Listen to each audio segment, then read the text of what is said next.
Bom dia, Aurinha. Nossa equipe ficou com a arte oriental e ao longo do trabalho nós vamos falar sobre a sua história, características, a arte oriental tanto na China como no Japão e também a pintura dessa arte oriental. Bom dia, meu nome é Érica Vitória e eu vou falar um pouco sobre a história da arte oriental. As influências históricas da arte oriental englobam uma ampla variedade de religiões, conquistadores e influências culturais. Com uma história que antecede até mesmo a Jesus Cristo, a arte oriental apresenta a tradição mais antiga do mundo, logo, é marcada por tradicionalismo. Com valores estéticos sólidos e em busca do equilíbrio, essa manifestação artística foi bastante valorizada pelos imperadores chineses, que, em diferentes dinastias, apoiavam os artistas e incentivavam as suas produções. Com o passar dos anos, a arte oriental começou a apresentar suas características particulares, que são elas: a introdução de técnicas variadas, a serenidade e delicadeza, a elegância em suas obras, a rigidez de valores estéticos, a busca pela harmonização com o universo, a valorização da arquitetura religiosa, o refinamento e o intimismo. Bom, nessa pintura abaixo a gente pode ver a harmonização com o universo. Por quê? Tem o lago, as árvores. Oi, Aurinha, Netinho aqui, e agora eu vou falar um pouco sobre a pintura da arte oriental. Então, entre as expressões artísticas mais importantes desse tipo de arte, a pintura ela vai merecer um destaque super, hiper, mega especial, uma vez que ela é uma das mais antigas da história. Seus primeiros registros eles foram feitos em pedra, depois em cerâmica e por último em seda, embora essa seda fosse um meio caro para se pintar no passado. Mas a invenção do papel no século I depois de Cristo facilitou, porque ele ajudou a difundir a pintura e chegar nas pessoas mais necessitadas, digamos assim, que também queriam demonstrar essa arte. Para você ter ideia, uma pintura de pelo menos 40 mil anos ela foi encontrada em uma caverna que é chamada de Lubeng Gerigi Saleh, em Bornéu, na Ásia, em 2018. Nessa arte estão retratadas três criaturas arredondadas que são semelhantes a vacas e a maior com 2 metros de diâmetro. Ou seja, é o mais antigo exemplo de arte rupestre figurativo conhecido atualmente. Isso faz da pintura oriental uma das mais importantes estilos artísticos do planeta. Enfim, a pintura ela tem um foco na harmonização do exterior, ou seja, da natureza. Ela prefere mais a natureza do que o próprio ser humano.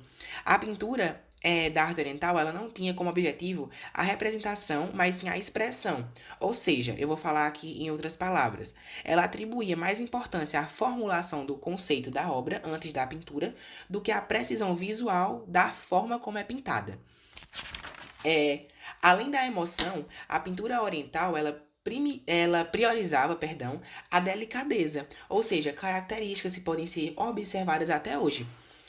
Isso porque muitos pintores chineses, japoneses e coreanos, que são todos orientais, eles expressavam sua arte por meio de pinceladas simples, delicadas e que foram habilidades conquistadas há milhares e milhares de anos atrás e foram passadas de geração a geração para os seus descendentes.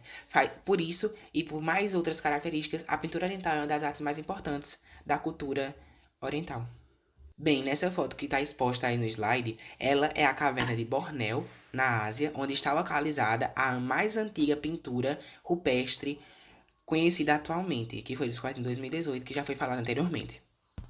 Bom, Nicole aqui e eu irei falar um pouco sobre a arte oriental chinesa. Essa arte, ela sempre procurou a harmonia com o universo, então suas representações basicamente eram repletas de serenidade e de formas expressivas. E então, nesse sentido, devido toda a sua beleza, como também pelo fato dela ter sido a maior fonte de inspiração oriental, ela acabou por influenciar também a arte europeia, no que se diz respeito principalmente a técnicas como a cerâmica e a tesselagem. Nesse sentido ainda da arte oriental chinesa, nós temos o exemplo da pintura. E a pintura, ela era basicamente uma forma desenvolvida da caligrafia, como também era repleta de simbolismo poético.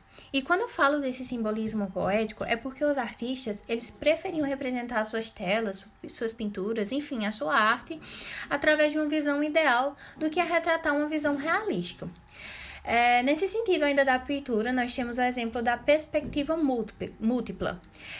Quando eu falo disso, é onde basicamente a representação de um objeto ele é feito através de um panorama completo em uma única cena.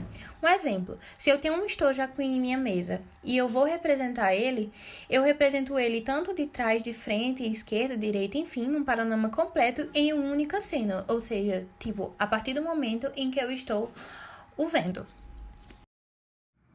O pintor passa para a tela todo o sentimento que ele quer que seja expressado, e ele faz isso usando a sobreposição de figuras, que é um método de percepção de profundidade no espaço, que ele é usado geralmente nas artes visuais e que pode ser feito colocando um objeto opaco diante do outro. Esse método ele tem como a intenção criar uma impressão 3D de quando se olha, e é um intenso caráter simbólico na arte oriental chinesa. E assim como qualquer outra arte, a chinesa ela teve artistas que marcaram de forma única a sua história, como por exemplo o pintor Shen Kongfang. Suas obras, ao mesmo tempo que apresentam beleza e simplicidade, também são representadas por meio da qualidade técnica milenar da arte oriental, chamada sumie. Sumie é a mistura de desenhos com a escrita e tem a intenção de passar mensagens de forma resumida e sem muita enrolação. Uma das peças mais significativas se encontra no acervo de La Arte e se chama Cavalos, como pode ser vista na imagem. Porém, todas as suas obras contam com a delicadeza do sumie e as fortes cores do tropicalismo no figurativismo. Suas peças também sofreram influências do abstrato, mas retornaram rapidamente às suas origens figurativas, com suaves imagens, geralmente preto e branco.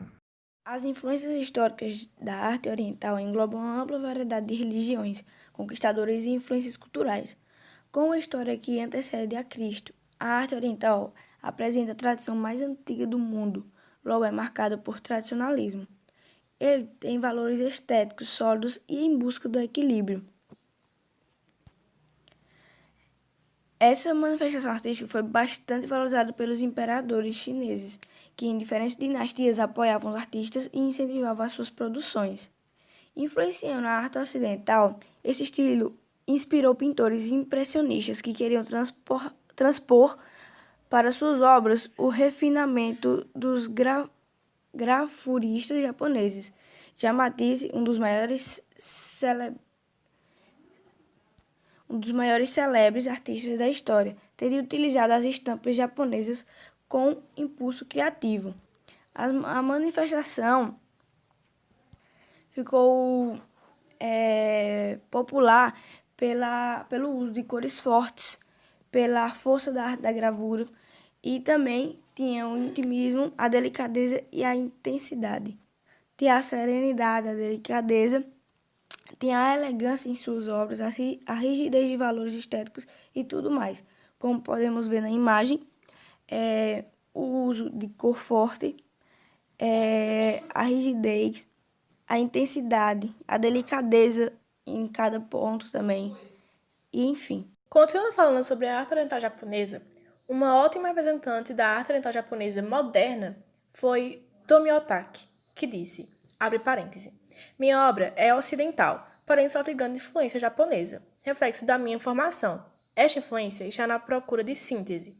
Poucos elementos devem dizer muita coisa. Fecha parêntese. Tomio Otaki foi uma artista plástica japonesa naturalizada brasileira.